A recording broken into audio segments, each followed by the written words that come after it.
The Subcommittee on Government Operations will come to order, and I'd like to welcome everybody to the hearing today. Without objection, the Chair may declare recess at any time, and I represent myself for making an opening statement. Welcome each of you today to our hearing, where we are having a discussion about innovative tools to detect and prevent fraud in federal programs. Last week, we spent time highlighting a significant problem in state-administered programs. We exposed extensive fraud in Minnesota that went largely ignored until brave whistleblowers stepped forward. We saw that fraudsters are getting smarter and richer at the expense of the American taxpayer. These bad actors were exploiting loopholes in oversight, leaving us all to ask, why wasn't it stopped earlier? Why did we just now catch it? Well, today we're here to do the important work of bringing to the American people and each of you a group of people who are dedicated to this, who have long-standing answers and who have thought through much of this, not only to prepare to be here today, but in their career. Finding a solution is a very important thing, and this is a persistent problem that not only must be addressed, but must be talked about openly, and as you see today with Mr. Nfume, and on a bipartisan basis. Last March, this subcommittee examined why fraud wasn't stopped earlier and learned that agencies are not incented to prevent fraud. They are incented to make quick payments and to try and figure things out later. As we have seen countless times, this approach needs to be looked at and changed. I think you'll hear some of that change today, and you certainly will hear the resolve of people who believe that this is something that is within our mandate, not just something that exists that's good to talk about. Fraud should be detected before it happens. That's not a new concept, but it's going to be widely discussed today. Government agencies must ensure that hard-earned taxpayer dollars are going to the right person for the right person from the very start.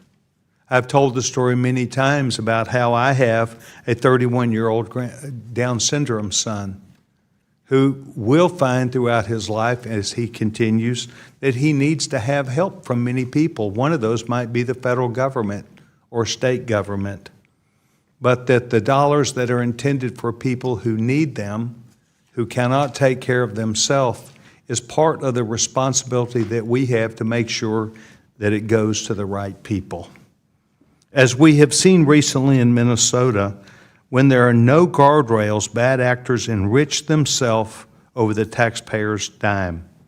The Pandemic Response Accountability Committee was created to provide necessary oversight over pandemic problems. We are entering a new era where this oversight has been expanded to other agencies and other programs. Over the course of the past few years, the PRAC, as it is called, has addressed data analytics capacities and capabilities that can show when bad actors are trying to hit the federal government in multiple programs, they can be found, they can be stopped, and we can do something about it before a check goes out the door. They can determine when IP addresses are recommended and connected to others who, too, might be far away from eligibility for a specific program, but are tied to a need for us to know more. They can alert programs to pause and move more carefully to review information before any payments go out the door. They can do this for free, but not everybody knows about it. A key collaborator in this effort is the Treasury's Bureau of Fiscal Services, which maintains the Do Not Pay system. The Treasury is the last barrier before payment is sent out, so they can initiate that pause before putting money into the wrong hands, but they're not always allowed to do so. Collaboration is key. However, there are some legislative challenges that, if solved, could strengthen these efforts to detect and prevent fraud. That is part of what we will also hear today.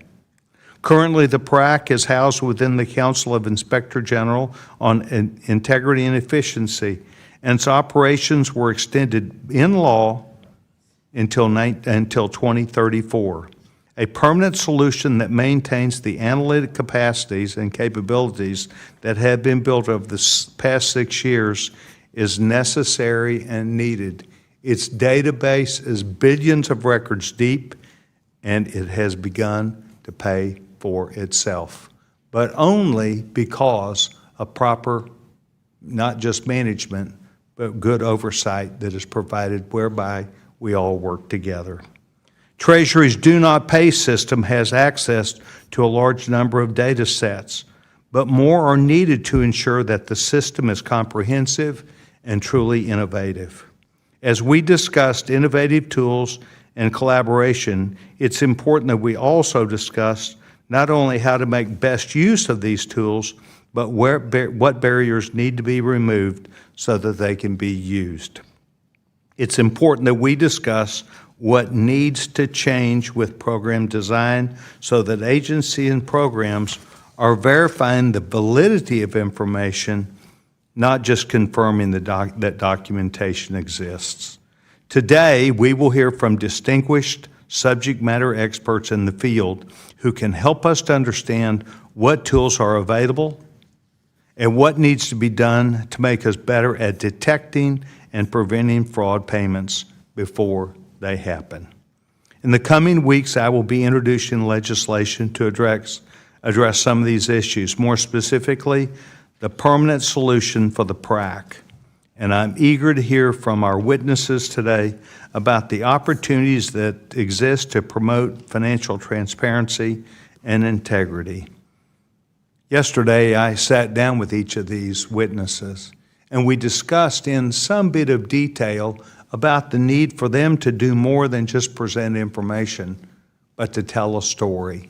Because the work that is done by each of these people who will speak today goes into depth of understanding not just the problem and the solution, but the things that we need to do to be better prepared for fraudsters who always seem like they're just a step ahead of us.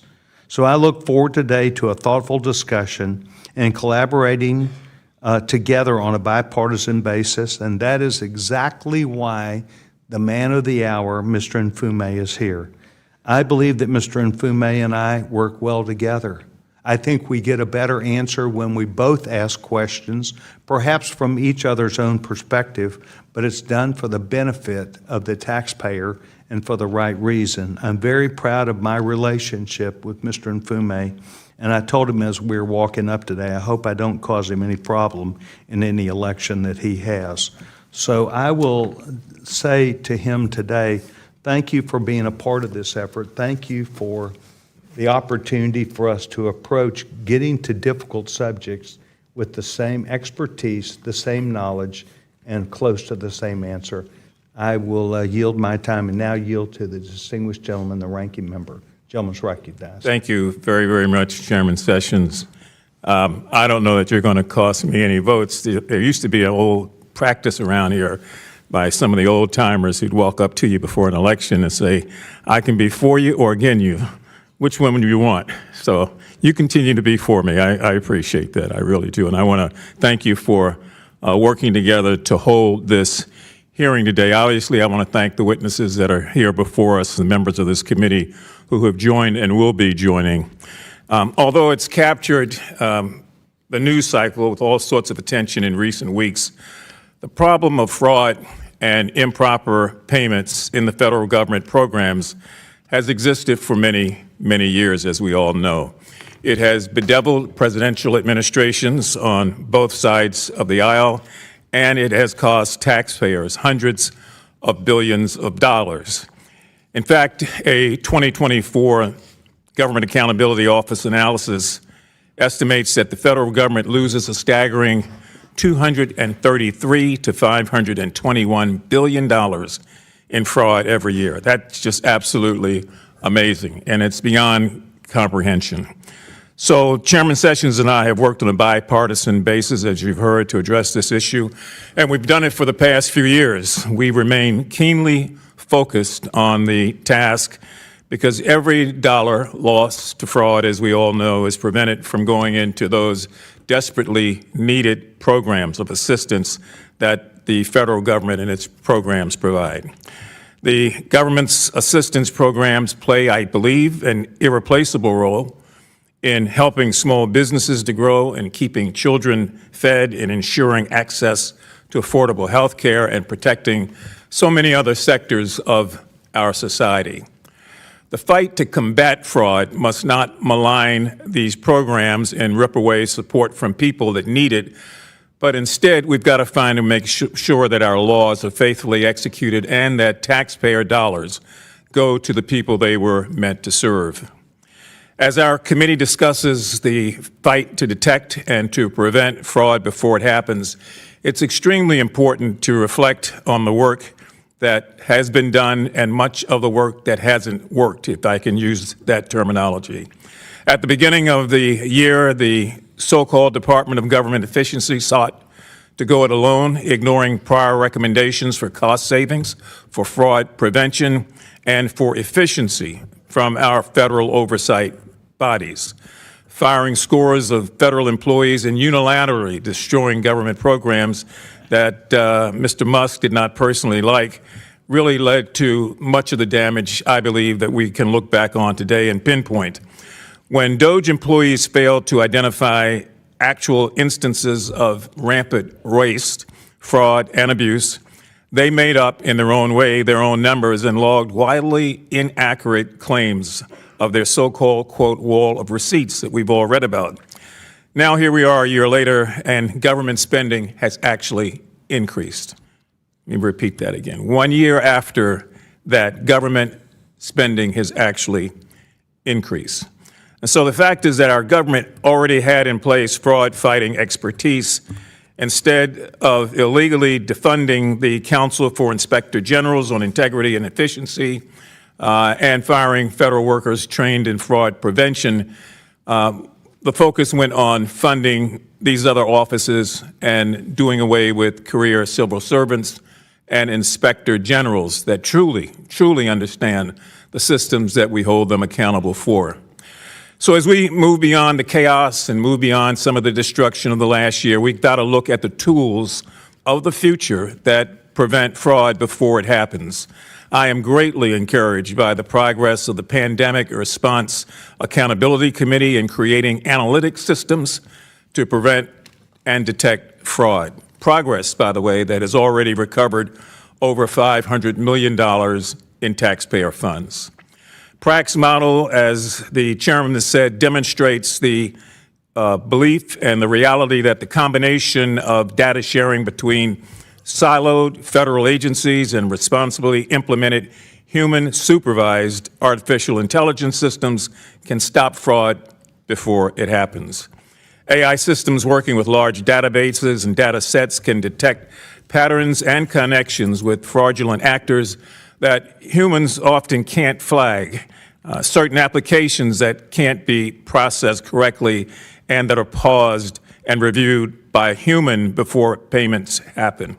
Of course, as we all know, and I think as we will all agree, the use of any artificial intelligence systems with private data of Americans requires absolute caution, and fraud-fighting officials must receive proper training to ensure that these models are not trained on high-quality data that could be used in the wrong way. An unreliable AI system or an AI system without a skilled workforce to train and use it would be worse than no system at all. So before I conclude, I just want to address the harmful politicization of fraud-fighting efforts that we've seen taking place. Legitimate efforts to combat fraud in federally funded programs must never result in cuts to programs that Americans rely on. We can do better than that. Just last week, the administration froze $10 billion in social services for the states of New York, California, Colorado, Illinois, and Minnesota without any real clear reasoning, impacting hundreds of families and hurting the poorest among us, but not, as I've been able to detect, preventing any sort of fraud. So politically motivated attacks accompanied by announcements like that the Assistant Attorney General for Fraud Prevention made the other day apparently lead to the kind of unfortunate reporting that we have. I think that we've got to be able to do what we do in a real clear, concise way, that we've got to be able to share that information, that this cannot be a partisan fight. The people who are hurting as a result of fraud, waste, and abuse come from all parts of this country. They're all backgrounds and religions. They can help themselves and others cannot, but we have the power in this committee and indeed this Congress to put in place the sort of things that work. So I want to commend the work of PRAC. I want to thank the chairman for being and having a long vision on this and working together in a bipartisan way so that members of this body and members of the House of Representatives recognize that there is a good, clear, and workable way out of this if we can put aside those things that separate us long enough to be able to deal with the fact that $233 billion to $531 billion are going out the door every day while we engage in some of those battles. So I want to yield back. Mr. Chairman, I want to thank you again for this. I think it's fair to say that everybody on the committee has a clear desire to really get their arms around this. It's been a lonely couple of years working on this, quite frankly, but I think people now are starting to recognize that once we do something and it is verifiable and we do it again and again and again, we can make a real and lasting difference. So I thank you and I yield back any time I might have. Gentleman yields back his time, and I want to concur with him that perhaps the greatest thing we can do in this is to get ideas from the people who are closest to it, who've studied it, who understand it, who understand the characteristics and the relationships inside government of maybe not just the limitations, but the frailties that keep us from getting closer. I want to thank you and the gentleman for his opening statement. Today, I'd like to note that we have the young chairman of the entire committee, Mr. Comer, who's with us today. Normally, he's on this hot seat over here. But Jim, I want to welcome you to this subcommittee and thank you very much. I'd also, without objection, like to wave on Congressman Timmons of South Carolina and Wickenshaw of Virginia, who are waived on the subcommittee for the purpose of questioning the witnesses at today's subcommittee. It's obvious I'm hearing discussion from the gentleman from Tennessee who wanted me to mention his name also. So I'm delighted that each of the members are here today. We're going to move directly to our witnesses, and so today I'm pleased to introduce the witnesses who really today will be the star of the show.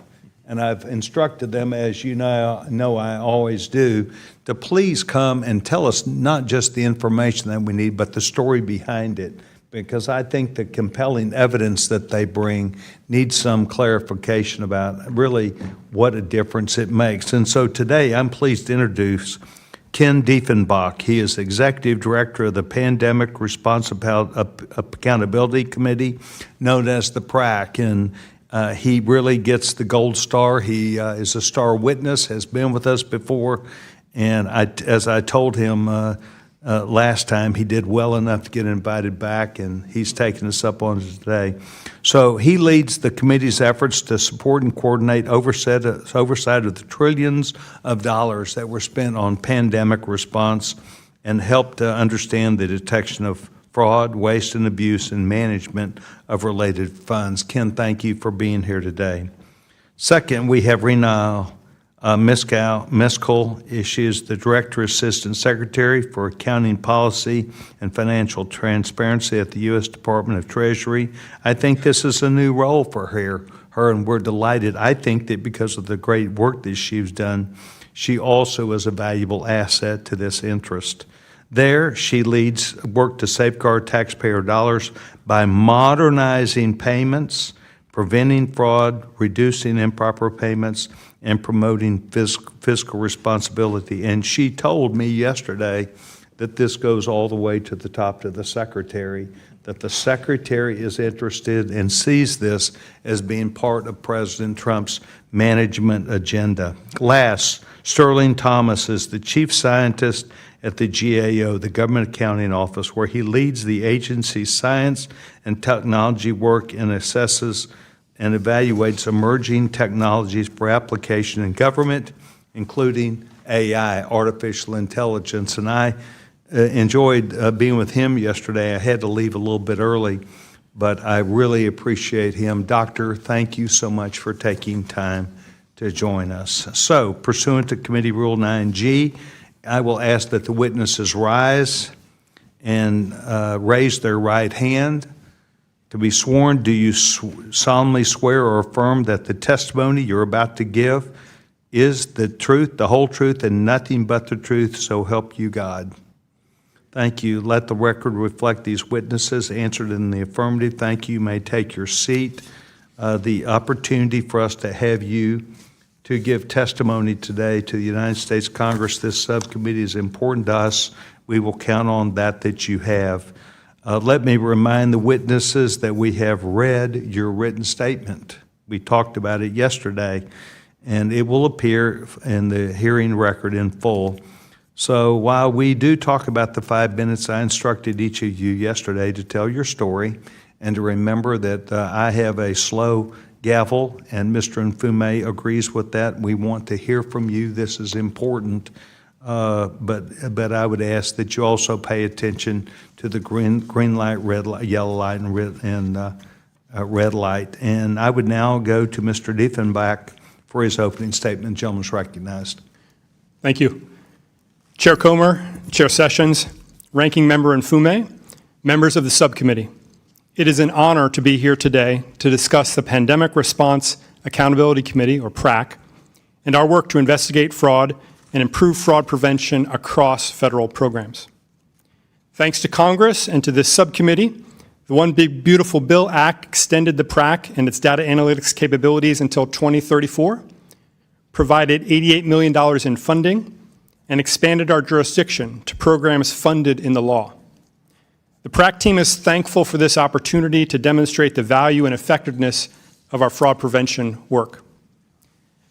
Operating on an annual budget of $18.5 million a year, to date, the PRAC has helped recover over $500 million for the taxpayer.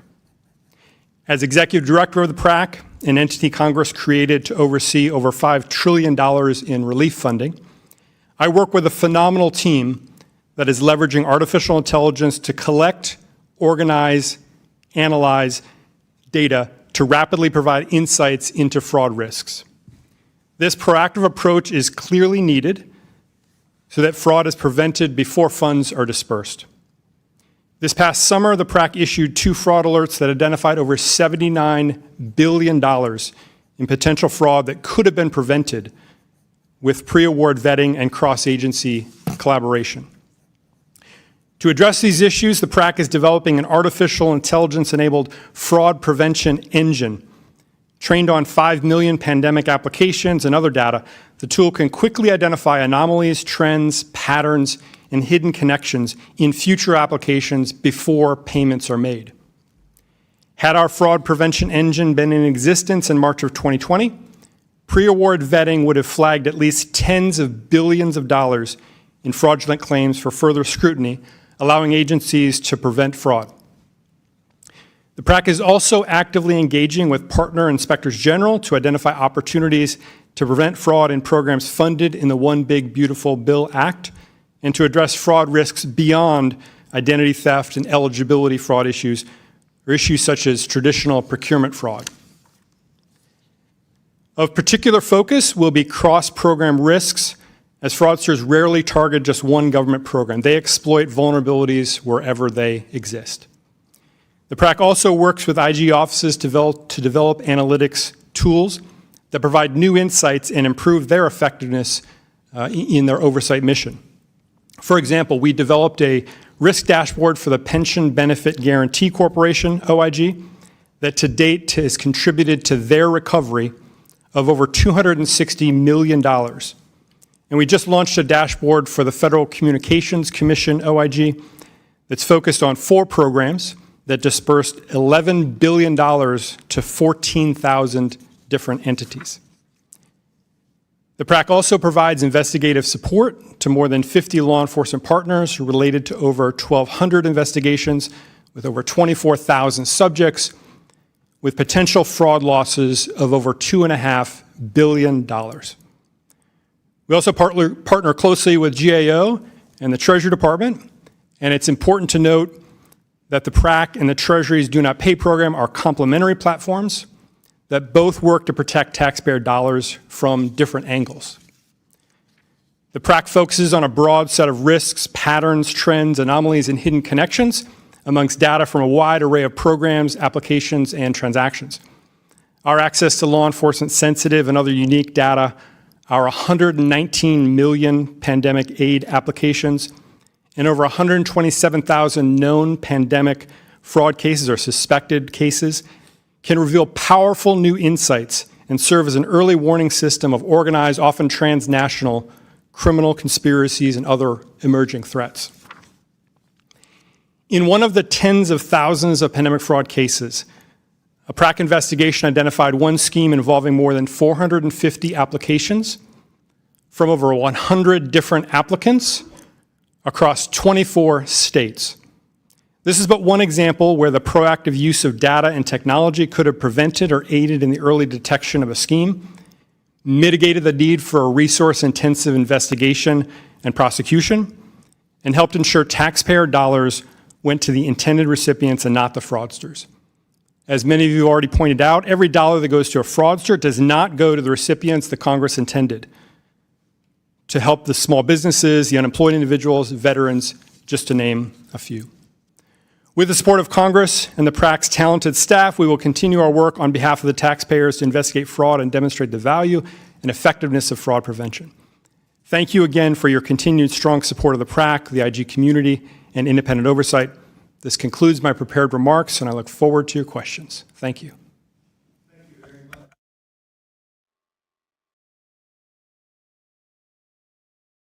Thank you very much. Yesterday you spoke about the pride of authorship that you have for your job and how other people that may be associated with it saw that. I hope they're having a chance to at least get a tape of you today. Thank you, Chairman. Perhaps they are. Well, the gentlewoman is now recognized for an opening statement.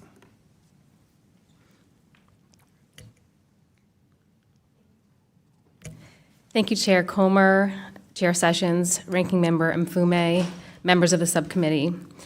Thank you for the opportunity to share how Treasury is supporting federal programs in preventing fraud and improper payments. Treasury is firmly committed to safeguarding taxpayer dollars and advancing data-driven solutions to prevent fraud and improper payments before they occur. Each year, Treasury, on behalf of federal agencies, disperses trillions of dollars in payments. Ensuring those payments go to the right people in the right amounts and at the right time is both a matter of fiscal responsibility and a matter of public trust.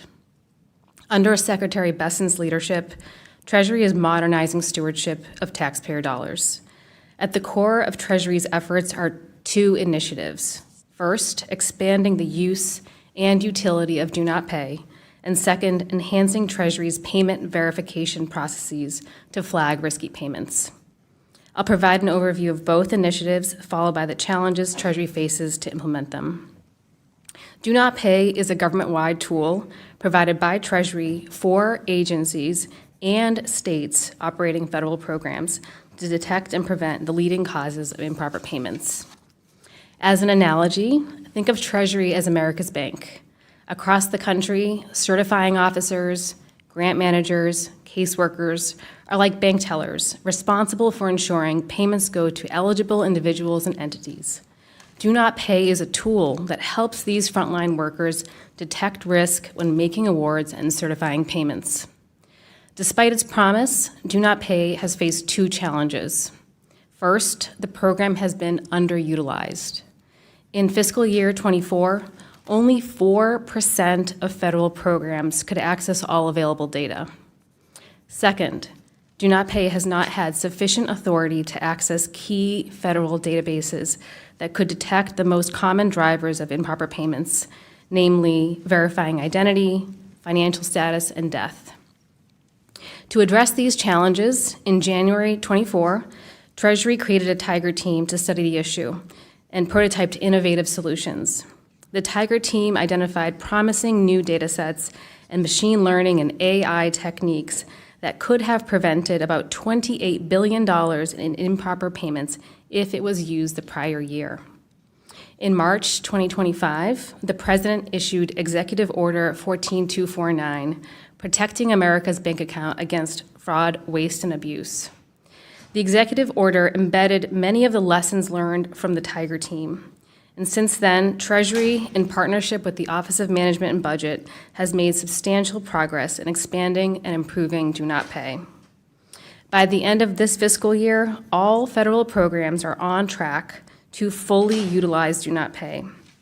We're also working to add new high-value data sets and are overhauling our technology to deliver more useful results. In addition, Treasury is enhancing its payment verification screening to identify anomalies prior to agency certification. The screening helps ensure that payments have valid accounting codes, that the bank account provided is open and belongs to the payee, and that payments are not going to deceased individuals. While this progress is significant, additional statutory authority would help Treasury fully achieve its objectives. I'm grateful for Congress's support in granting Treasury permanent access to the full death master file through passage of S-269 last evening. Treasury is also seeking limited access for Do Not Pay to validate taxpayer identification numbers and income in a privacy-preserving manner that is consistent with Do Not Pay's rigorous access controls. These data sources would dramatically improve eligibility determination and fraud prevention. In closing, I look forward to working with this committee to help ensure federal dollars reach the people and entities that they are meant to serve. Thank you, and I look forward to your questions. Thank you very much. Dr. Thomas, you're now recognized. Chair Comer, Chairman Sessions, Ranking Member Mfume, and members of the committee. Thank you for inviting me to participate in today's hearing to discuss how innovative tools can be used to detect fraud in federal programs. As GAO's chief scientist and throughout my career in industry, academia, and in the intelligence community, I have seen great advancement in data science. These innovations offer exciting opportunities to improve government efficiency. As you know, GAO, we're a nonpartisan watchdog for Congress. We have expanded our science and technology team in recent years, and it includes a group of data scientists. We know firsthand from their work that AI holds great promise in furthering GAO's mission and your goals of safeguarding the taxpayers' dollars. My aim today is to offer 3 important actions that will help us reach that goal. First, we must continue and augment our traditional anti-fraud efforts. Second, we must apply AI thoughtfully and ensure that we use quality data to mitigate its well-known and well-described risks. And third, we must ensure the federal workforce has the skills they need to apply new innovations like AI. Regarding my first point, GAO has a large body of work on fraud and improper payments in the federal government. We found the federal government reported an estimated $162 billion in payment errors or improper payments during fiscal year 2024, and that's almost certainly an underestimate because it doesn't include estimates for some federal programs. We've outlined numerous ways that Congress and federal agencies can tackle this problem with existing capabilities, such as reducing data silos. For example, Congress could make permanent the Social Security Administration's authority to share its death list with Treasury's Do Not Pay system. According to Treasury, just 1 year of access to this data resulted in total net benefits of $109 million. But Treasury's access to this data was set to expire in December, although I learned that it just passed for permanent expansion, which is great news to us. These traditional methods routinely prevent and detect fraud. By enhancing them, we can save taxpayer dollars today without new technology. On my second point, like I said, I'm optimistic about innovation using AI, but we must be thoughtful about it. In data science, we often say garbage in, garbage out. Nowhere is that more true than with AI and machine learning. If we start trying to identify fraud and improper payments with flawed data, we're going to get poor results. AI is still in its early stages of development and implementation, and rapid deployment without thoughtful design has already led to unintended outcomes. Before pouring data science on the problem, we need solid, reliable, ground truth data and a human in the loop to ensure that data reliability and the application of the technology. GAO has an AI accountability framework, which lays out these and other principles. One piece of advice that emerges from such principles is to find a solution that produces the desired result with the least complexity. For example, in response to our recommendations, the Small Business Administration screened all the PPP or Paycheck Protection Program loans made before December of 2020 with a rules-based tool, just looking for indicators and not using AI. And they still identified $4.7 billion in loans that went to ineligible recipients or were used for unauthorized purposes.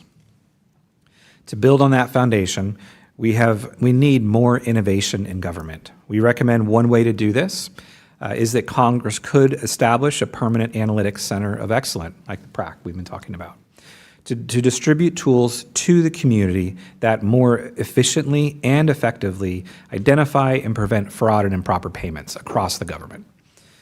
My final point is that harnessing innovation also requires a federal workforce that has the right skills. But agencies continue to face barriers in hiring, managing, and retaining staff with these advanced technical and data science skills. This is another area where GAO has made recommendations, and we have explored innovative big picture ideas like establishing a digital services academy. Rapid advances in AI capabilities hold great promise to reduce fraud in federal programs. We at GAO believe that the federal government can and must realize those opportunities and do so upon a firm foundation of reliable data and digitally skilled workforce.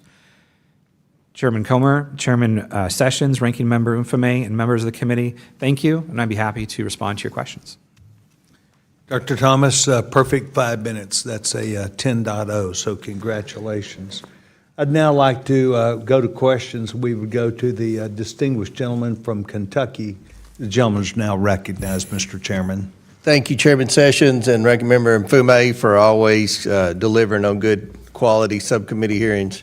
Last week, the full committee held a hearing to examine the massive fraud in Minnesota's social services program that resulted in at least $9 billion in taxpayer funds being wasted. Much of this fraud occurred because there were no proper safeguards put in place to prevent fraud before the funds were paid. There was also too little oversight on how the money was used once it went out the door to recipients. During the Biden administration, Democrats rushed out federal funds with virtually no safeguards, resulting in massive theft of taxpayer dollars. Republicans repeatedly warned that the absence of guardrails would invite waste, fraud, and abuse. Identifying fraud before money goes out the door is necessary to prevent any further repeat of these failures and to protect taxpayer dollars. We need to get ahead of the criminals, continue to help the Department of Justice in arresting, prosecuting, and jailing those responsible, and ensure federal programs serve those who are truly in need. This committee hopefully is serious about this. I know the majority is on the committee, and we plan on continuing to identify waste, fraud, and abuse and hold people accountable. My first question for Mr. Dieffenbach: how could PRAC tools and analysis have been used to stop the large identity and eligibility schemes that defrauded programs in Minnesota? Thank you, Chair Comer, and again, thank you for your support. The hallmark of most fraud schemes is that people hide information. So leveraging data analytics allows us to see patterns, trends, anomalies, hidden connections, to shine a bright light on what's actually happening. That is the path forward. So we have to assemble the right data, the right team, the right tools, which we already have at the PRAC, thanks to your support. We just need to think more about the jurisdiction of how we're employing those tools, but data is the solution, absolutely. Okay. Ms. Miskell, given the Treasury is the last stop before payments from federal programs get executed. What authorities would help the department identify and stop high-risk payments for additional agency review? Thank you, Chair Comer.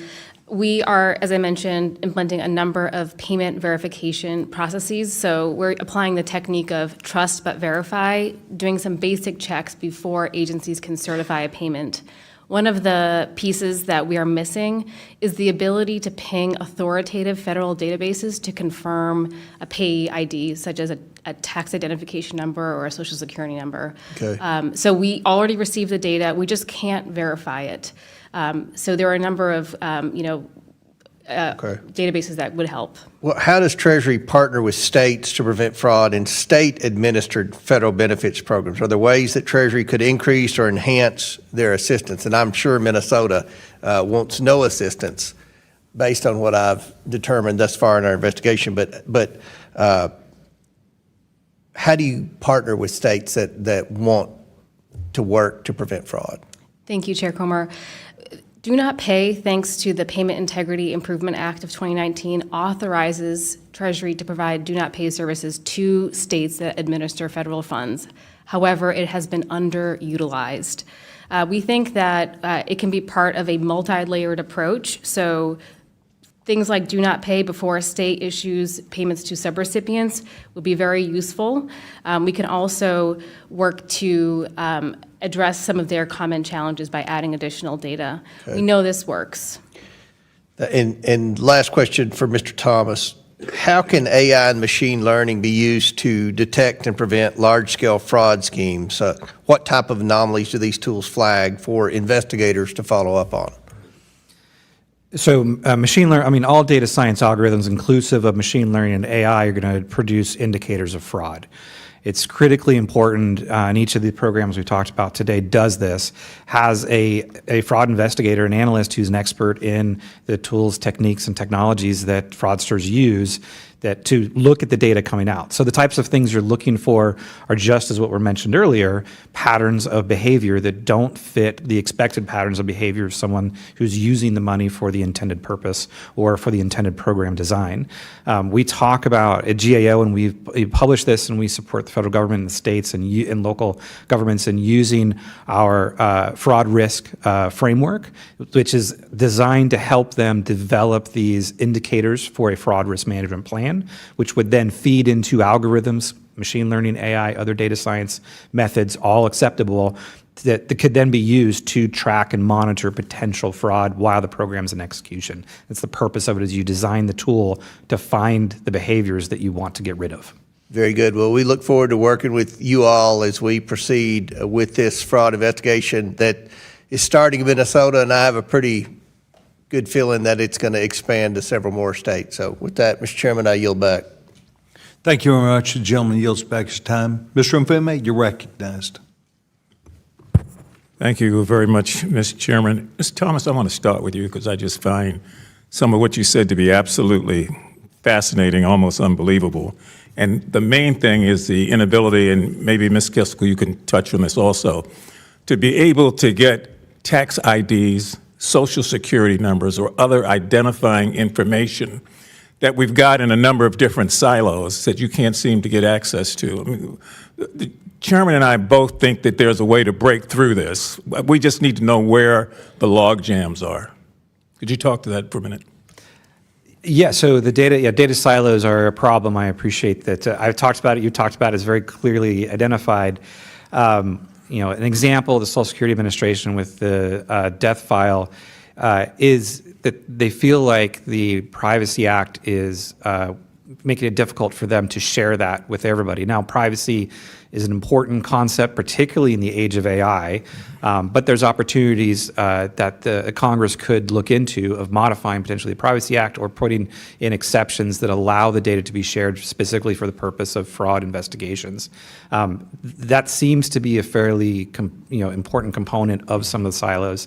Some of the other silos you've seen in our studies at GAO also have to do with incompatible or old networks, modernizing the IT infrastructure of some agencies so that the data can be accessible to tools like Do Not Pay, as well as some of the analytic tools that the PRAC uses.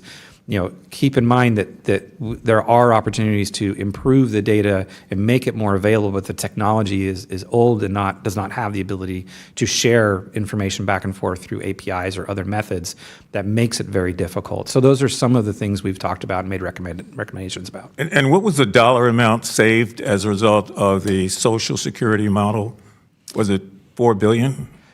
I think it was like 4.7. Yeah, it's. There's tremendous opportunity there to use this data together. But it's a matter of these are organizations that operate separately, have their own infrastructure, and need funds to modernize, and then make the sharing more available. In addition to the statutory changes that we've talked about. And can you talk a little more about this Digital Services Academy? It's a concept, I assume, but for those of us who are not intimately aware of it or familiar with it, help me to understand. I think this is about creating the people who will have the proper training to be able to do what's necessary. Yeah, so you can think of, I like the chairman's idea of storytelling, kind of what does the ideal AI-enabled analyst look like? Well, it's somebody who's trained both in anti-fraud skills and investigations, but also knows a lot about data science, computer science, as well as artificial intelligence. And so in order to train those people, we need to set up an opportunity for them to get the training and leverage their already interest in being a public servant. So Digital Services Academy could provide that. Think about upskilling analysts that already have the interest, the passion to work in this anti-fraud domain, but also just want some additional analytics, data science, and AI skills. That's the concept behind it. Help people develop this this training. One of the challenges of this field, though, that we see in other technology fields is that there's quite a bit of competition with private sector. They're obviously very interested in people with these skills as well for different purposes often, but that's a challenge for hiring people in the federal government. You talked about while we get to where we want to go, that while we are where we are, that there's certain behaviors that sort of go outside of the norm that should call the attention to potential fraud that's occurring. I just need you to take a few moments to talk about what those behaviors are and why people who are administrating programs don't understand that. It's probably a better question for my colleagues, if that's okay. Ken, go right ahead. Happy to take that.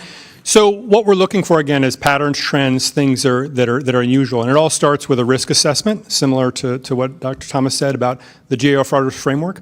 When we talk about fraud, that's a broad term. So what specific concerns you have? Eligibility, identity verification, their financials, their claims. And once we nail down what exactly we're most concerned about, we can determine what is expected, what's normal, what pattern, and then we can automatically, and machine learning can do this much better than a human being, can say that the frequency of claims, the frequency of applications is abnormal. That's 3 times what we would expect on a Saturday night.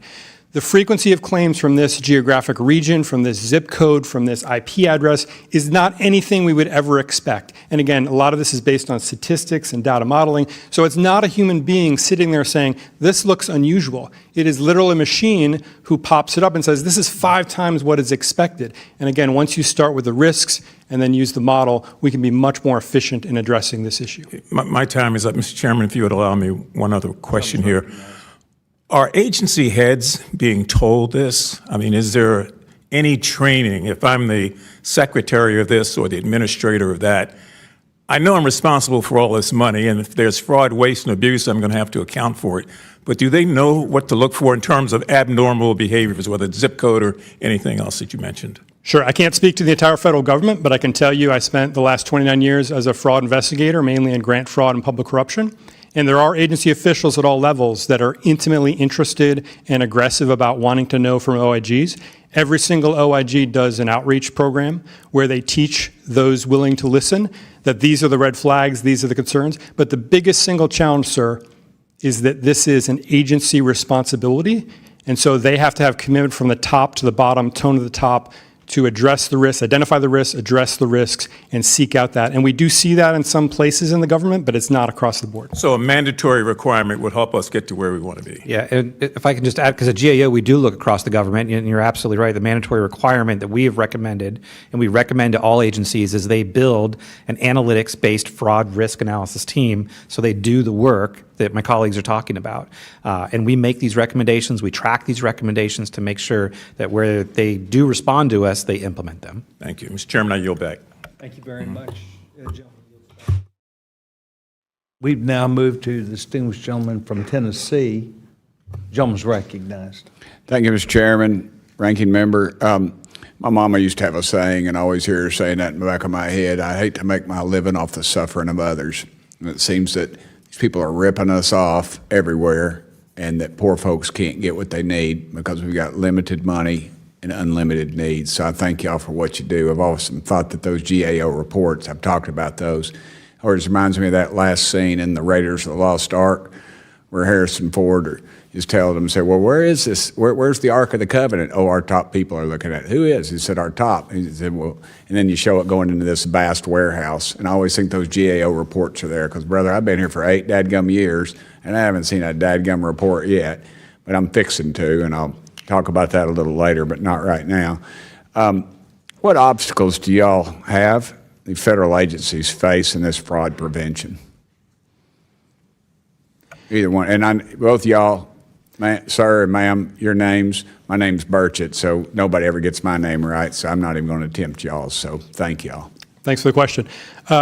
Obstacles include access to data, but risk assessments, agency buy-in, resources, and I think the biggest obstacle is where to start sometimes, but I think especially at the PRAC, we've built some tools and have some great examples of where to start and what some of the key lessons learned are from the pandemic. So I think the best starting point is what do we know about the risks that are out there and how can we address this? Ma'am? Thank you for the question. So I agree with Mr. Dieffenbach. Treasury can play a unique role to help scale that prevention. We have a dedicated team of analysts, data scientists, and we can provide data more centrally. So not every little program has to create data connections to the important information that helps to safeguard the dollars in their programs. So we can scale that prevention, and we can also help them understand best practices. And then again, that last line of defense before the payment's made, being able to flag that risk. Sir? And I will get you those reports. So You're fixing to, I can guarantee it, brother. I mean, you're going to be best friends. I love it. So yeah, I mean, just building on what they've already said, we recommend a systemic risk management plan for all of these programs. And again, these tools are great for leveraging by small programs, but the large programs as well should design the risk management framework we talk about into their risk management plan and then build the indicators they need so the analytics will actually find the fraudsters, again, before, and avoiding we've talked about the pay and chase method before the money goes out the door. Y'all may have said this, but my limited ability at comprehension is very limiting. When I was the county mayor, I found out that a lot of our different departments had different procurement avenues, and we consolidated those, and it saved us a heck of a lot of money. Of course, it cost some people their jobs, but it was just a duplication, and we needed to move that on. Do y'all think that this enhanced data sharing is really going to help increase the detection and prevention of fraud, or will it just be window dressing? Absolutely. I'll make one point that the federal government disperses $1 trillion a year in federal grants. 85% of that, almost just under over $900 billion, goes to state governments to disperse, and they are absolutely a rich environment where we can leverage data to give them insights that they haven't had before. Y'all are itching. Go hit the button. We're good. Go ahead, ma'am. Thank you. Yes, we have lots of examples. So Do Not Pay also operates the back end of the Paris system, which helps states identify duplicate beneficiaries for programs like Medicaid. Last year, through that data matching, we prevented $1.3 billion in duplicate payments. We're enhancing that with additional death data. In November, 19 states subscribed to that, and we identified $156 million in just that 1 month. So yes, these things matter. Sir? Yeah, so that over $1 trillion you talk about that goes across all of the agencies and goes out to the states and localities, they're audited, and it goes into what's called the Federal Audit Clearinghouse, right? We built a tool that evaluates that and has identified patterns of indicators of risk, patterns of potential fraud, using machine learning and AI tools at the GAO. It goes across all of the different agencies of government. So yes, all of these things matter, but And you'll see this in one of our reports. We talk about the quality of those audits are part of the problem, and validating that the auditors are actually doing their job and looking into the programs the way they're supposed to, so that that data does actually exist, not only for that particular program, but across the rest of the government, so we can look at large patterns of fraud that do go across agencies. Thank you. I'm out of time, but Mr. Chairman, I think one of the things that these good folks here do great work, and I think they're getting used just a little bit by the fact that we have too many staffers that really these committees are just so large, there's no way that can be monitored, and I think that they are figuratively in bed with some of the lobbyists, and I believe they use these folks to say, we're going to do a report on this, and it takes you a year to get it done, and then by the time you get it done, we've moved on to another bright, shiny object, and both parties are guilty of that, and I think we need to get to the bottom of it, and I think we need to utilize them more in a quicker fashion. So thank you, Mr. Chairman. Thank you, Ranking Member, for y'all's indulgence. Chairman Burchett, thank you very much. And by the way, Dr. Thomas, it would be well worth your time to look at some of these important GAO reports and others that Inspector General's, because there are disconnects, as you allude to. And I want to thank the distinguished gentleman for his time. I'm on it like a cheap suit. Please contact my office, Mr. Thomas, both y'all, all three of y'all. Thank y'all. Gentleman yields back his time. Ms. Norton, you're now recognized. Thank you, Mr. Chairman. Thank you to our witnesses for being here today to discuss substantive reforms to address this important issue. As my colleagues noted, we on the Government Operations Subcommittee have been focused on fraud and improper payments, not as a partisan issue, but as one that must be addressed for the benefit of all Americans. We have heard in today's testimony about the importance of catching fraud before program benefits are paid, rather than tracing down fraudsters to try to recover funds after the fact. I support efforts to remove agencies toward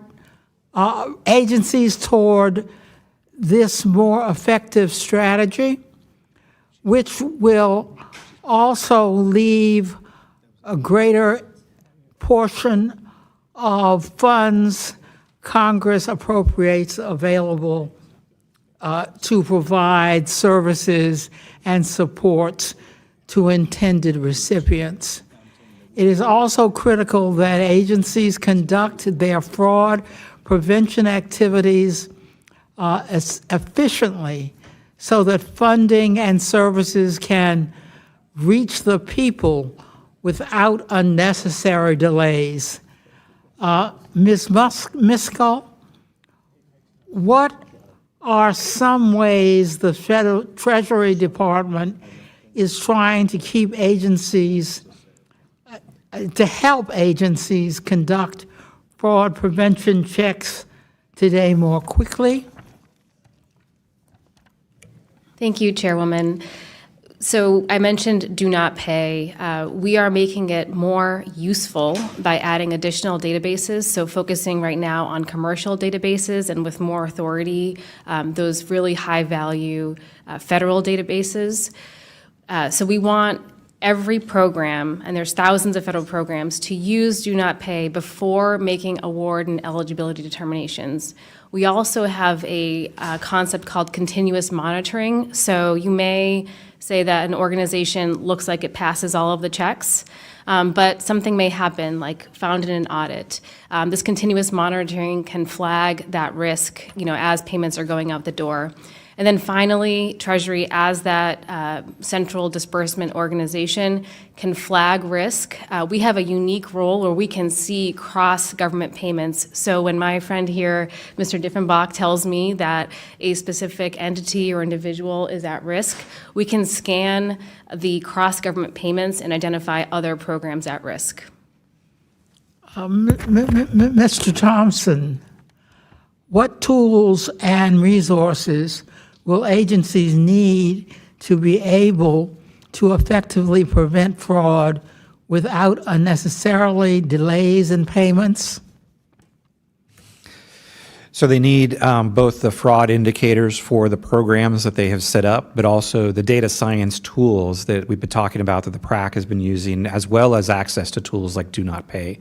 All of these are examples of tools that can be implemented in a fast way so that you can prevent potential fraud before the money leaves. Now, we have to set them up so they move quickly and have access to the appropriate data for each of the programs, but that's part of what the fraud risk framework we provide is all about.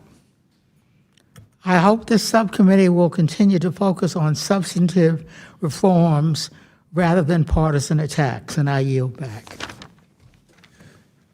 Thank you. I appreciate the gentlewoman yields back her time. Now I would recognize the distinguished young chairman from Alabama, Chairman Palmer. Thank you, Mr. Chairman. I've been working on reducing our improper payments for 11 years since I've been in Congress. One of the first things I did when I was on the Budget Committee and insisted that we take reducing improper payments into account in our budget process. And I'm sad to say that when I came into Congress, our improper payments were running somewhere around 130, 150 billion a year. It has since surpassed that considerably. During COVID, it got even worse, particularly with the payroll subsidies that we sent out, the additional unemployment insurance, the fraud was massive on that end. I think one state in particular in the first 4 months sent out about $1 billion in fraudulent payments.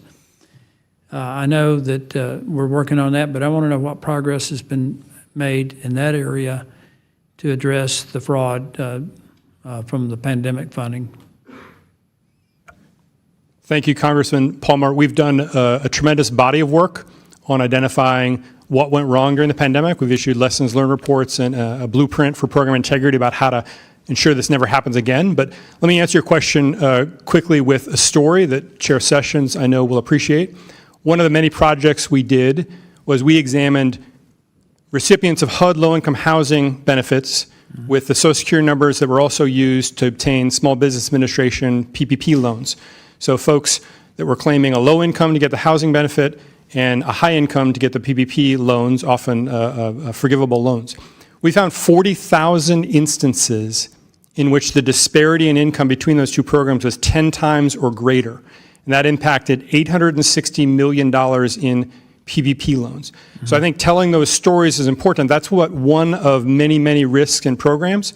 And the end to that story is that ID theft or lies occurred in the HUD program or the SBA program or both, and legitimate victims that needed housing or PPP loans didn't get them. It's been mentioned a couple of times about one of the problems with all of this is the failure to have data systems that interface.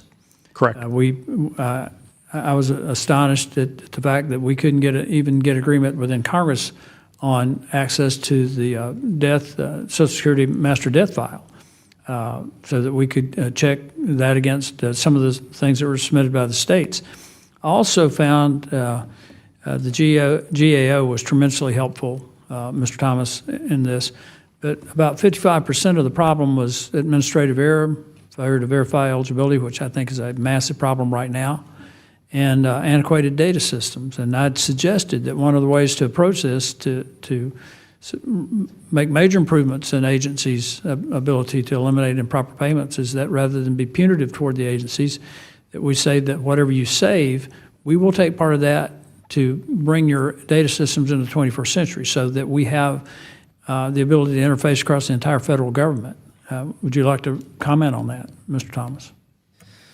Yeah, I mean, certainly changes and incentives are something that we have recommended. I do just want to add a note of, not caution, but just thought, is that improper payments are not always recoverable payments. They could also just be, understand. Yeah, they could just be errors in the data set. But when you got over 200 billion, if you, if you recovered a tenth of it, that would pay for a lot of what we need to do in terms of improving our data systems. You're right. The other thing is that, and I know that some of this is a sore subject with some of my colleagues, but some of the bills that have been passed left some pretty big doors open in the Inflation Reduction Act with some of the green energy subsidies, the ACA premiums.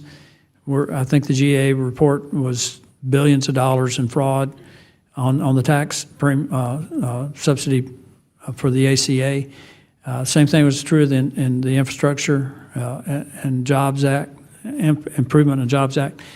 I think that Congress has got to do a better job of writing legislation that helps that, but we're really going to be dependent on federal agencies to do the proper oversight here. And then when you need help, you've got to come to us, because this is a massive, massive problem. When you're talking $200 billion, you're talking $2 trillion over 10 years, plus interest. We're borrowing that money to send it out improperly. Thank you, Mr. Chairman. I yield back.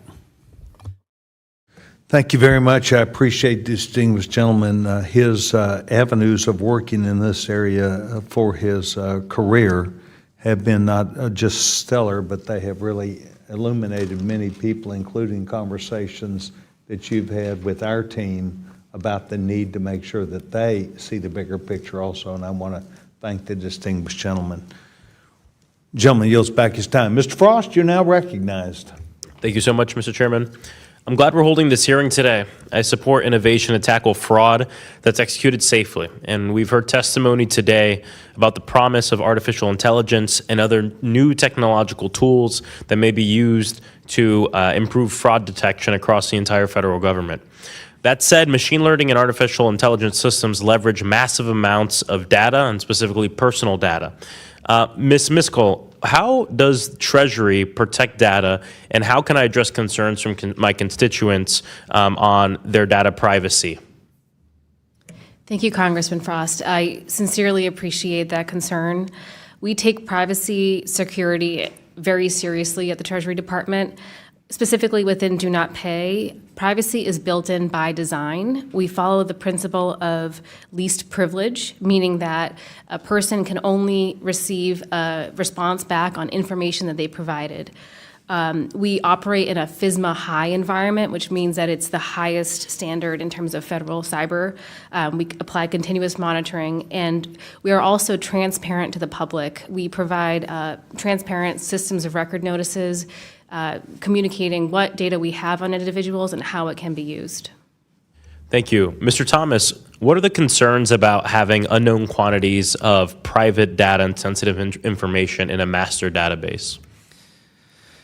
So, it's kind of there are technologies that if you have them in separate data systems that you can control the way they query back and forth to keep the data private and controlled. But you're right, once you put it in a master system where everything is all together, which is the design of AI needs that to train, all of a sudden you're now dependent upon the actual AI prompt to control your privacy.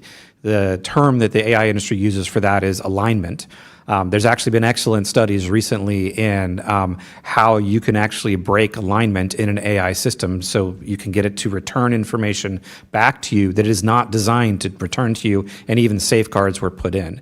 So this is an area of concern, and that's why we talk about it's important to use potentially the least complex solution to trying to get to where we are using machine learning, where you don't have to train on everything, but you can still maintain the controls that Treasury is currently doing with their Do Not Pay system.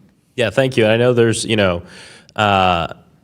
many different things that are being done to make sure data is kept safe when people query information or when information goes from agency to agency. But part of the reason I have this concern is because it's also dependent on the conduct of the administration and different things that are going on. So, for instance, under President Trump and back when Elon Musk was more involved and Doge was going on, they conducted attacks on our federal data systems and cybersecurity, right? And this is public information, right? They brought unsecured servers into federal agencies.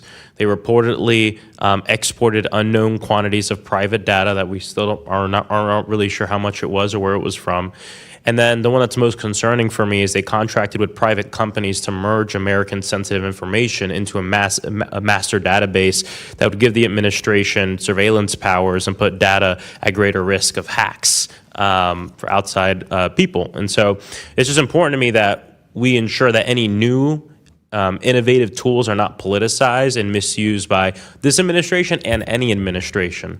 and that they aren't abused by private corporations that have been brought in to help us with different projects. We also have to recognize and expand successful existing tools and not toss them aside either.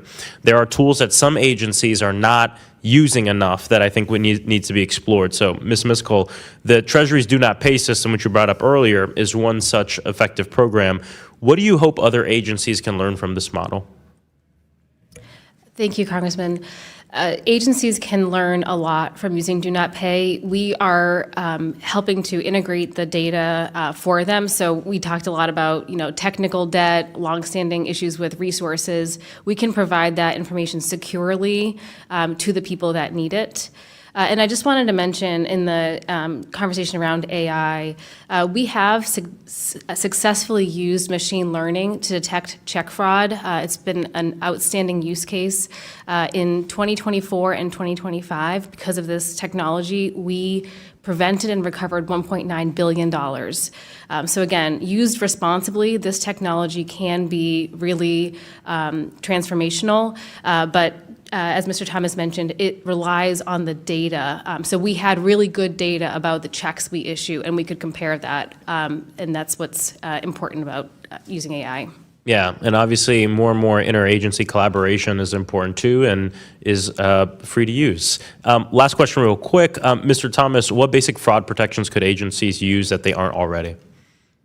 Well, as we talk about, implementing our fraud risk framework and developing models as programs are being developed is one of the most important things they can do, in addition to actually implementing data science-based fraud programs. So they are bringing in data scientists, implementing the algorithms that the PRAC has been able to implement, proven tools that can identify fraud that, just like you said, exists today.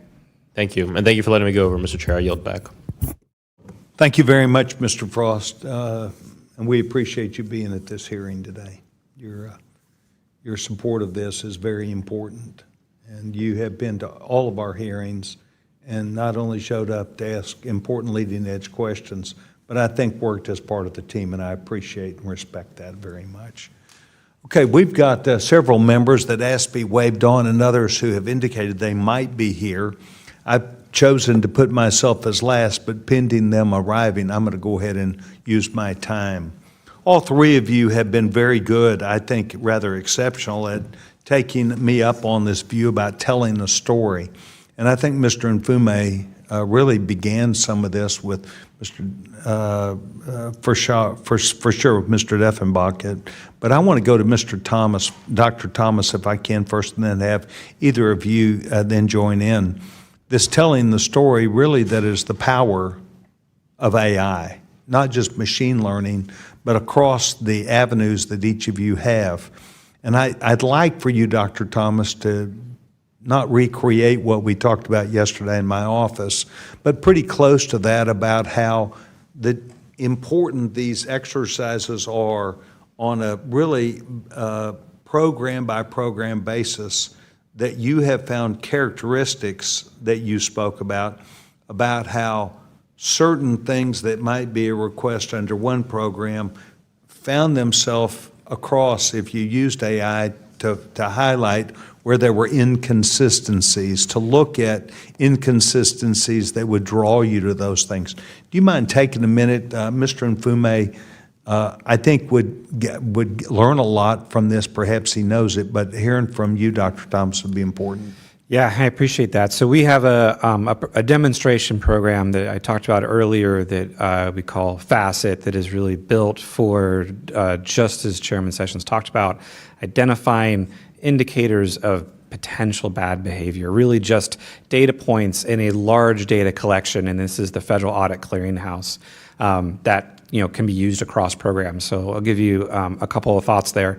The Federal Audit Clearinghouse, houses over $1 trillion of spending every year, and these are audits that are done not only on federal programs, but these are state programs that were using federal money and local programs were using federal money. We use a combination of AI, natural language processing, and machine learning to identify, one pattern here, say that, is in a food support program that then is replicated in another program, completely different, in a completely different locality. these indicators of fraud don't mean fraud is happening, but it means someone should take a look at it. And that's really the message we try to put people, is that not only should they look at it, they should understand, is it actually a problem with the program? Is it a problem with the way the audit was done? Or was it a problem where the design of the program isn't actually collecting the right piece of data? And then you can help that program say, okay, all new grantees should produce this piece of data, will then go into your fraud risk model. And it's, we've been doing it now for several years, and it's produced lots of wonderful examples. We actually publish several of these examples on a website that is basically a pattern storage site of the patterns of fraud that you can go to at the GAO's website and look at and see these different patterns that have been identified through this tool and other tools, as well as some of my colleagues' tools. Could you make that available to the committee, this publication? Yes. It is a publication, right? I'd really like to see it, because Yeah. I'd like to see what are the examples that are so clear that people are missing. Yeah, we'll provide the reports, and it's a live website you can go to. Yeah. Thank you. Anyone else have, once again, this is telling the story about how important it is, and it might be Social Security, it may be a death file, it may be something else. And I know that we could say, well, there's a hesitancy by the agency. Congress, you need to address that. I get that. But I'm more into the power that really exists of the tools that you have if we allow you to fully utilize them. If we look at them and say to you, yes, please go do this. So anybody want to add to that? Otherwise, I want to go to my last question. Mr. Jack is here, and he's taking time, and I want to get to him. Thank you, Chair Sessions. Great question. Under the umbrella of artificial intelligence, we are leveraging it. We have built the fraud prevention engine, as I talked about, that uses a variety of techniques. And the best analogy I can give you is if you put the best government analyst in a room and give them an application for federal funding and access to databases, they can check and they can review and they can look at audit reports and they can look at prior history and all kinds of things. This machine can do that very rapidly, almost instantaneously. The system we built can do 20,000 applications per second, and it's using all kinds of those technologies to give us an edge on this information war, if you will, to shine light on what's actually occurring. That's, to me, is the single biggest challenge, is fraudsters are hiding what they're doing, but using these technologies in a responsible way with the right data sets, addressing the right risk, can give decision makers instantaneous visibility into what is actually occurring. And they can go across all the entities that you allow them, because you Proper develop jurisdiction, this. absolutely. Yes. All right, one last question, or recommendation to Mr. Nfume, myself, Mr. Jack, and this subcommittee about how we ought to be looking at conversation with states. For instance, we know that some of the states want to do business with us, some don't. We know that, however, we have federal money that is at risk, and I think that they would, through our efforts, want to do things. Do we give them money? Do we ask that they update their databases? Do we share information?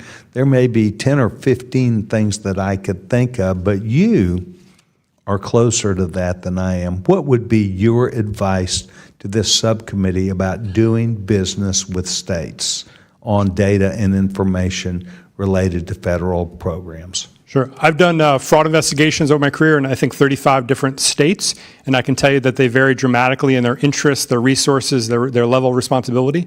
So I think it starts with conversations with those states that are interested in starting the conversation as a pilot, as we discussed in your office yesterday. I think our tools we built at the PRAC, along with the GAO risk framework and other tools from Treasury, we can add tremendous value to what they're doing. Again, I would submit as a pilot project to prove its worth, but with additional insights to those states, in particular programs, looking at particular types of risks that they can't wrap their arms around, they don't have the data for, and build out from there and prove that that concept indeed can work, which I think it can. Members of the panel here, we were meeting individually, separately, and so they did not have the advantage. And I asked, where would you start, and asked states, and then I had my ideas. And I really think that it's a conversation that we want to have Mr. Nfume on, and each of you, and perhaps some inspector generals, and perhaps some some in your agency. So I see that as a definite walking out of here first thing we need to do, in addition to the legislation that I think Mr. Mfume and his members in mine would agree to. I want to thank you very much. I'm sorry I'm well over my time. We will now move to the distinguished gentleman, Mr. Jack Jones, recognized. Thank you very much, Mr. Chairman. I want to thank our witnesses for testifying today. And at the outset, I always like to frame this for constituents and everyone watching back home. But one of the things I want to focus on today, and the chairman's probably too humble to acknowledge it, but one of the accomplishments that he had thus far in this session, among many others over his career, was the inclusion of H.R. 2277, the FACT Act, in the One Big Beautiful Bill Act, which, of course, as Mr. Dieffenbach no doubt knows, extends PRAC's authority through 2034. And I think it's important to focus that on the outset because we talk about the many accomplishments of the One Big Beautiful Bill Act. This is one of them. And it's because the bill was so big and had so many great things within it that sometimes it's, some of these accomplishments could be overlooked by the media and others. But in this case, this hearing amplifies just how successful that was. So I want to commend you, Chairman Sessions, for your leadership in introducing that legislation and getting it into the One Big Beautiful Bill Act for passage and enactment.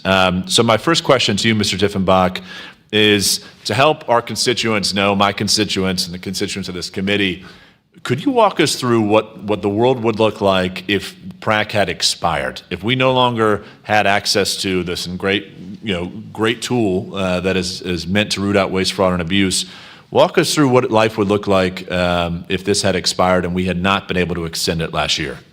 So thanks for that great question, Congressman Jack, and for your support. The PRAC has assembled a phenomenally unique set of data about pandemic fraud, about program fraud in general, about the patterns, the trends, the anomalies. We've issued a number of alerts. So had we expired, the ability to provide the insights I just spoke to a minute ago would be gone. There would be another disaster. The Congress would fund an emergency data analytics capability, and we would have to spend a year or two to rebuild that. So we've been able to continue to keep pace. The fraudsters don't take naps or take breaks, so we've been able to continue to build upon everything we've learned over the last 6 years, and I think it's been a tremendous asset to the Congress and to the taxpayer. Well, thank you very much for your answer, and I'll next move to Ms. Miskell. I'd first like to address, if I could, I'm very interested in Department of Treasury's do not pay system. Frankly, I've got a couple companies in my district that work on this, so I'm uniquely interested in the topic. And I'm just curious if you could share with us some of the recommendations you may have, legislative action you'd like to see that would help make this system more comprehensive and even more effective than it already is. Welcome your thoughts in that regard. Thank you, Congressman.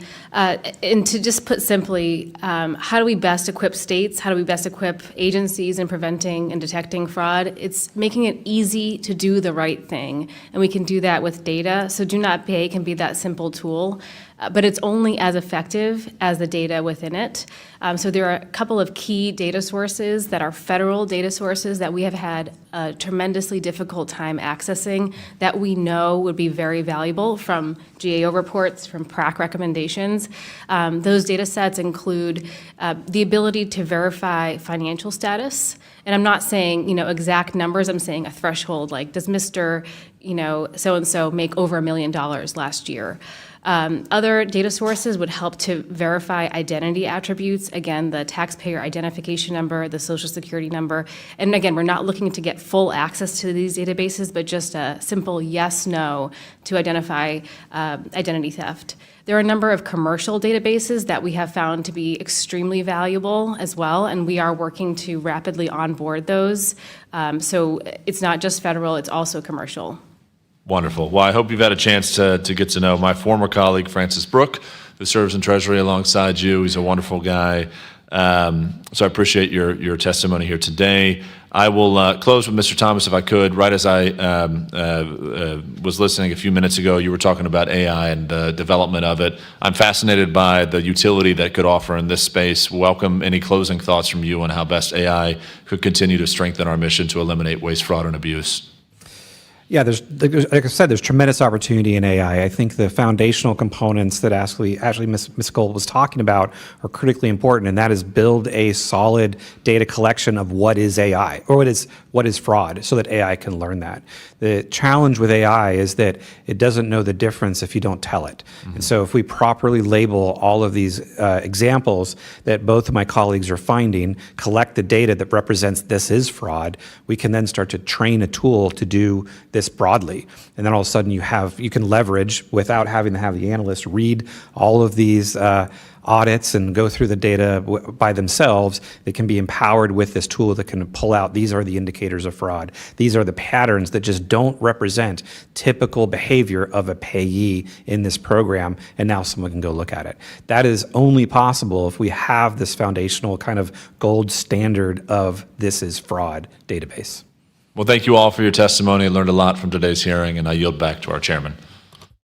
Gentleman yields back. Mr. Jack, thank you for taking time. I know that you were stressed in your duties today, and I appreciate you taking time for this important event. I have been asked to ask this question, so I'm going to extend myself, if I could, unanimously and agreed to. Dr. Thomas, which agency manages the Federal Audit Clearinghouse? So the Federal Audit Clearinghouse is actually the responsibility of the Office of Management and Budget. They delegate that to the General Services Administration, and that is actually who's operating it. And when we access it, we work with them to work through their APIs. Now, they've had some challenges with staffing recently, which has delayed our ability to make some updates. I'll give you a specific example. Several of their newer APIs were mislabeled on what versions they were, so it made the system not work appropriately. But that is, something that could be improved, and so that's where it lives. So what would you say is the current status, recognizing, as you have alluded to, the delay and perhaps the misrepresentation of the data? Where does that stand today, and who has the responsibility on your side at GAO and within the agency? So the agency doing the work is the GSA. Again, the responsibilities at OMB.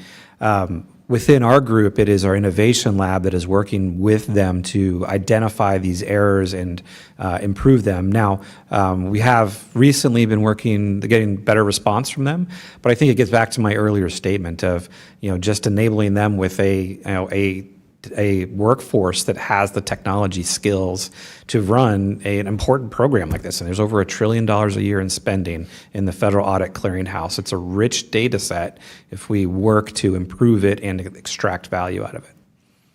So that's what's at risk, that $1 trillion. I'm not trying to give the whole example of $1 trillion, but that is how big of a problem this would help solve. That's how much is obligated within the Federal Audit Clearinghouse database. Yeah, that's what the audits represent. Well, I respect that, and we will take that up also. I think that this subcommittee is very capable of looking at things, and if $1 trillion is not big enough, we're in the wrong business. Mr. Mfume, do you have any additional questions that you would like to engage this panel on? I don't know that I have any questions. I just have a couple of observations. You and I have been at this for some time now, and fortunately— You haven't gotten any gray hair from it. You just can't see it. Oh. Fortunately and unfortunately, this has gained a new set of energy and a whole new set of interest because of recent events in Minnesota and elsewhere around the country. I just think that we're on the precipice of something real big here if we do it the right way. And, to the extent that we can get some interest going in the other body, meaning the Senate, and find a way to take advantage of all the information we've got to be able to convey it to other members of the House of Representatives so that they get a burning desire to recognize that whether we're talking about the do not pay mechanisms or cross-sharing of information with these large data sets, or mandating agency heads in a particular type of responsibility, the Digital Service Academy to train, and even though there's a great deal of competition on the private side, behavior identification. I just think that PRAC, OMB, the Treasury, GAO, represents a great deal of information that we should have the ability to try to coalesce and put into one great big effort. And I would think, Mr. Chairman, just as we look back over the history of this Congress, things like Sarbanes-Oxley, which changed the landscape in many respects, there's an opportunity here. I'm just having a little difficulty identifying. I feel it, but I think the more we work through this, we'll be able to identify it. And so I would ask the witnesses, please, to commend to our attention, and particularly mine, any journals, any writings that are current and recent, your own thoughts, white papers, anything that has in it a set or subset of information that you think any of us who are looking at this could benefit from. And in our own way, Mr. Chairman, we're going to have to find some sort of way to kind of absorb it all. It's a lot. But I just see that it's like begging for some sort of national response that would be so strong that it would set the course over the next 5 or 10 years. And at the rate AI is moving, we're already behind, in my opinion. So I think this is a good hearing. Clearly, I'm glad the witnesses have come out. I thank you for your support of this, and I would yield back. Distinguished gentleman yields back. I would like to go back to a conversation that Mr. Jack really had with us, talking about some of those things that you talk about, successes, and the things that were making sure that PRAC did live on. And Mr. Jack, Congressman Jack had it right, but we also did it together. Mm-hmm. We did that together, and I think that if we view the assets and resources like of the organizations that are here today, and really take them at their word and work with them. You and I work together. This subcommittee, I think, can really make a difference, and perhaps we need to involve the other body a little bit more. But I think that we've been successful in putting things in must-pass pieces of legislation that would make things better.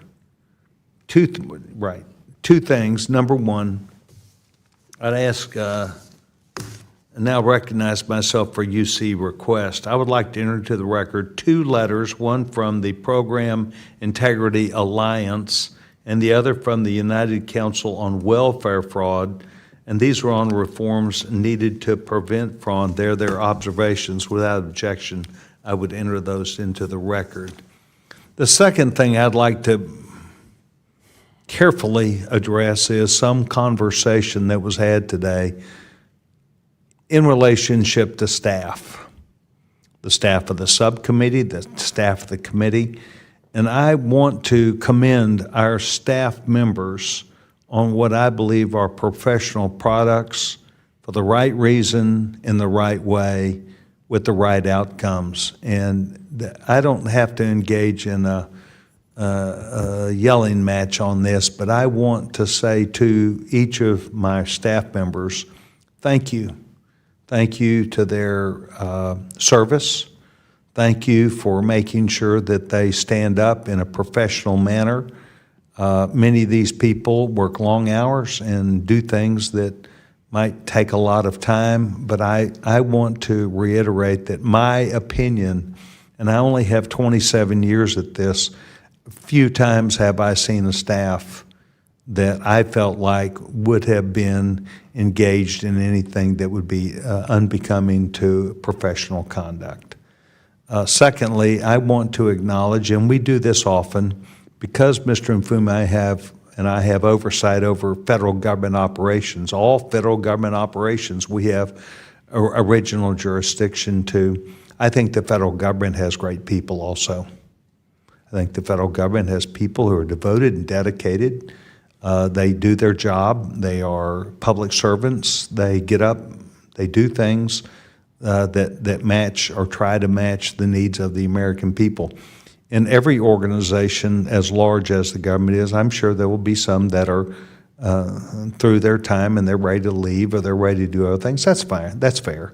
But I think that I've seen a devotion, a dedication across government, and I think Mr. Mfume and I, from our vantage point, would say that we have confidence that we can move to a brighter, better world and work with AI, and it will help us in so many ways. Does the gentleman wish to make any closing statement? Well, just what I hope and pray is an obvious sort of reality. I keep going back to that dollar amount of $533 billion as a max and 233 as a floor. That is a lot of money. If we were able to just half that, I mean, think of all the things that we could do in this country. We wouldn't have had a situation where SNAP benefits were being held from children all across this country. We wouldn't be in the situation where we couldn't figure out how we're going to provide ACA credits for people who are about to see gigantic increases in their health care benefits. There's so many more dollars we could be sending to states and municipalities. So it's like we're almost beggars sitting on bags of gold. And that is why, again, finding a way to get our arm around this issue and to take that money that's going out the door, that the criminals and the bad guys have been taking for years, and to keep it in-house so that we can do some good with it. If that does not compel, Mr. Chairman, our colleagues to want to be a part of this, I don't know what will. So I'm going to be optimistic and hopeful at this point that that's such a compelling argument that you and I won't have to sit here for another 3 or 4 years trying to make this case, waiting for others to catch up. I yield back. Mr. Mfume, thank you very much. So let me address the three of you. You've been impressive. You are singularly impressive, and your ability to know each other and work together on a common issue is important to the country. It is always hard to know as you're working on something where it's going to end up. But I think that by us working together, we will speed that effort to get where we want to go. One thing you can get from Mr. Mfume, as we promised last year and the year before, we were going to follow up. We were going to do the things that would be necessary to empower the good outcome. We were going to make sure that we ask questions that you consider to be thoughtful and something that would lead to a better outcome. I want each of you to know how much we appreciate you, how much we recognize that if we will take your nuggets of data and information and good ideas about a better outcome, that we can get there. And so Mr. Mfume and I in just a second are going to come down and shake your hand and thank you for being here. I hope you're able to go home tonight and say to those that you love the most, perhaps that love you the most, that you did a good job today, that you presented yourself in a professional way, that you defended the work that you do, and that you're asking for more of it, not less of it. With that said, without objection, all members have 5 legislative days which to submit materials and additional written questions for the witnesses, which will be forwarded to the witnesses. And if there's no further business, without objection, the subcommittee stands adjourned.